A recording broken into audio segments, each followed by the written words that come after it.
Shalom, shalom. I'd like to start out by giving all praises to Yahweh Bashem Yahushua, Bashem Rakakadash, double honor to the apostles and the elders that rule and teach well in the scriptures, and salutations to all you Akim out there doing this work of truth and sincerity. Now, today's topic is going to be Malachi chapter 1, verse 2, and it explains that whereas thou loved us was not Jacob Esau's brother, though I've loved Jacob and hated Esau, roughly paraphrasing. So you have to understand that things that we're doing is because for us, the Negroes, Latinos, and Native Americans are under the covenant. Okay, you're born under a covenant. All right, and there's just one thing I like to stress and put out there that being under the covenant, you really don't have a choice whether you want to do right or wrong. You have to do right. Being of Negro, Latino, and Native American, and the confusion and face that comes from that stem from that line through your forefathers. Knowing that you don't have a choice into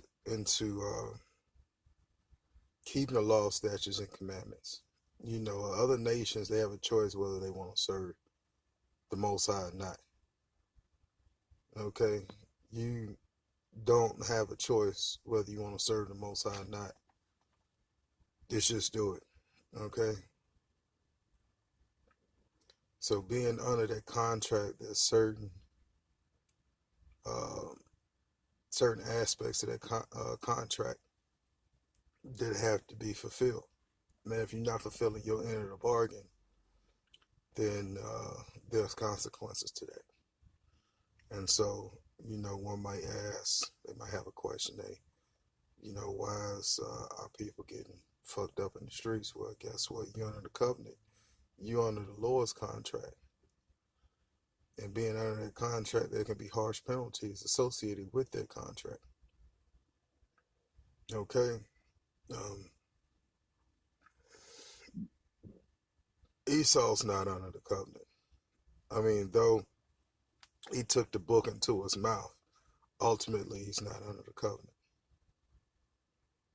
Yes, Esau Edom did take the book, even though he lied and not fulfilling the book in its entirety. There's certain aspects only when it benefits Esau Edom, then will he use the book of the Lord. If it's not beneficial to him, he's not going to use it. And he usually uses that either to implement law or to gain monetary wealth. And in most cases, it's a little bit of both. And so there's no purity in upholding the law, because there's always a deceitful work that's playing out in the background. He's got deception in his mind, Esau Edom. I mean, as well as the other nations too, but mostly Esau Edom. Okay, which is so-called white man. All right, they're in power right now. So, guess what? The Bible states Esau Edom will be in power in the last days, and Esau Edom is in power because we're in the last days. So,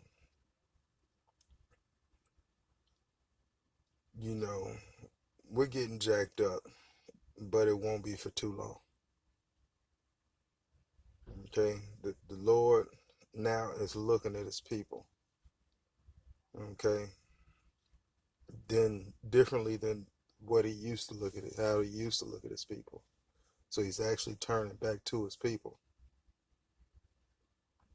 And so henceforth the judgment, because you're not going to have, just like In ancient times, you had a few bad apples that spoiled a bunch.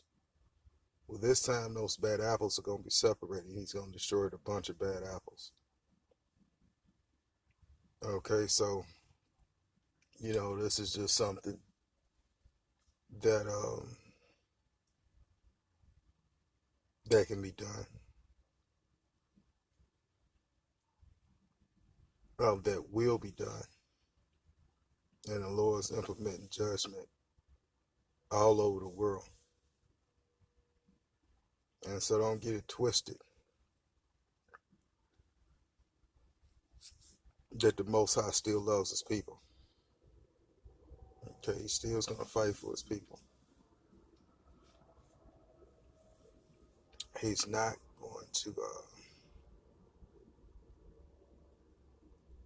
he's not going to do away with his people. He's going to set his people back up on top. Okay, so, like I mentioned in previous videos, there will be the mark of the beast is implemented. And it's Revelation 13 through 16. He causes all, both small and rich and poor, free and bond, to receive a mark on the right hand or the forehead. And Lord willing, that happens this year, where it's fully implemented.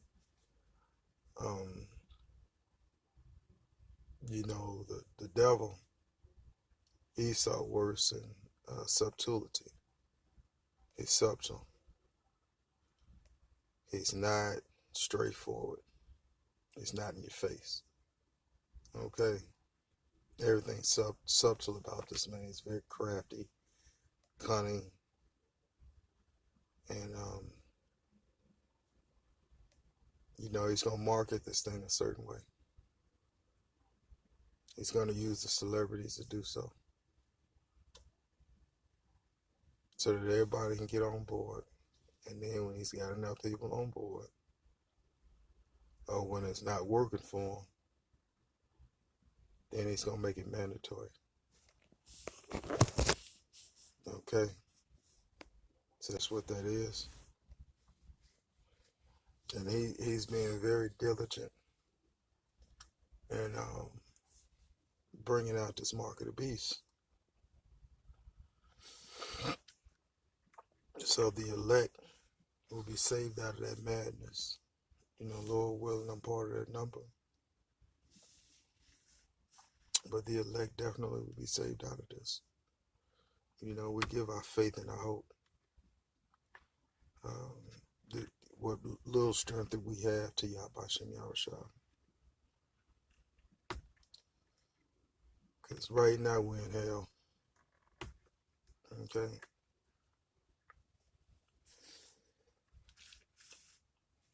It's our diligence and our duty to make the Most High's name a praise upon the earth. We're not going to stop until the Most High fulfills his will. It says, give the Most High no rest. Give his ears no rest. So we're not going to give his ears any rest. We're going to keep going. Keep fighting. Keep pushing. To the Most High makes good on this promise. Because this is, he's doing us, okay, don't get it twisted. Even though we are a chosen people. The Most High is doing this for his name. And he's doing this for his name. He's making good on his word. Because he is the Most High.